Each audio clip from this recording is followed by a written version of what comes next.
How can I help you? I got a really cool gun here I want to see about selling. Okay, let's see what you got. Oh, a Smith and Wesson Model 1. Probably one of the most innovative guns ever made. Before this, when you fired a gun, it was the whole put the powder in, put a patch in, put a ball in, come back here, put a cap on it, then fire it. By then you're dead. Yeah. I came into the pawn shop today to sell my 1858 Smith and Wesson Model 1. I like to sell it because I buy guns at auction sites just to resell. Kind of want to get $1,000 for it. Do you know what year this was made? 1858. So this is a first model, Model 1. Wow. This was the first gun to have the whole self-contained bullet. It was a bullet with a brass case. There was a chemical right in the rim of the shell that when the hammer hit it, created a little spark inside the shell, bullet fly out the end. Didn't know that. This is the gun that put Smith and Wesson on the map and basically revolutionized handguns. It was pocket-sized, you could shoot very quickly, and the self-contained bullet meant you could load it really fast. The coolest thing about this gun is this is the kind of gun that was used to assassinate Wild Bill Hickok. You know the famous Old West gunfighter? Wow. Wild Bill was in Deadwood, South Dakota. He went in the saloon to play poker, and he sat with his back to the door, and some guy walked up with one of these and put it right to the back of his head and killed him. Wild Bill fell down, his hand contained aces and eights. That's why they call when you get a pair of eights and a pair of aces, the dead man's hand. Wow, didn't know that. This is a very historic gun, and being a Series 1, Model 1 makes it extremely rare. But getting these old guns priced right is the only way you're gonna be able to make some money on them. How much did you want for it? I'm looking for $1,000. Okay. There's a few things I would want checked out on this gun to begin with. You see how much more wear this has than this? That really concerns me. To me, it's really odd that we have half the gun in great shape and the other half not. And it would be completely reasonable to expect someone, if they screwed up the front of the gun, just to get it replaced. And when it comes to collectors, that is probably the most important thing, that all the parts are original.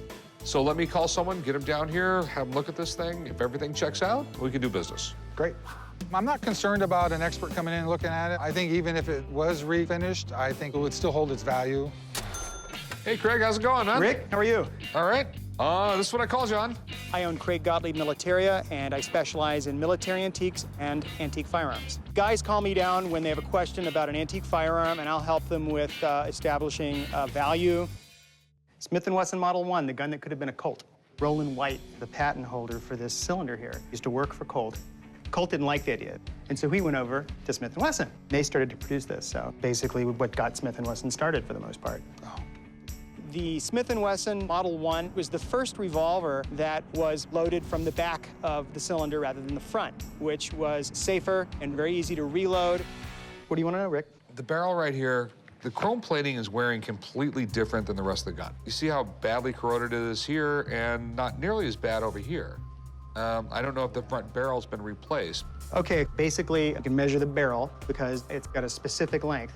Okay. From the cylinder, we should get 3 3/16 inches. We have 1, 2, 3, exactly 3 3/16. That's good news. And then what we have, you can see pitting where the original metal has been exposed. So I'm gonna go ahead and say for certain that the forward portion has been refinished. Okay. But the biggest thing is whether the grips are real. The ivory grips really do make or break this deal, but they have to be the original factory grips. They have to match the gun by the serial number. They would have done this in pencil, so we're looking at pencil here. That's a 47, and this is gonna be, it looks like a 41, but I'm gonna go ahead and say it's a 47. Okay. Because the ivory is certainly aged correctly. These are definitely the original grips to this gun. Great, great. So the big question, what's all this worth? I would say that this gun is probably worth, as it sits, I'd say $1,000 to $1,500 is what this gun would bring. Not as much as I was expecting, but All right, thanks, man. Rick, You're the best. always a pleasure. Take care. What do you want for it now? 900. No. Someone refinished the front of this gun, which is like a serious Uber no-no. How about 600 bucks? 7. 7 I'll throw in the case. 650? Guns that have been messed with are a much harder sell than guns just in bad shape. All right, I'll do 650. Okay. All right, meet you up front. We'll write this thing up. All right. I wasn't able to get the $1,000 I was looking for, but I'm still very happy with the deal if I only paid $250 for it.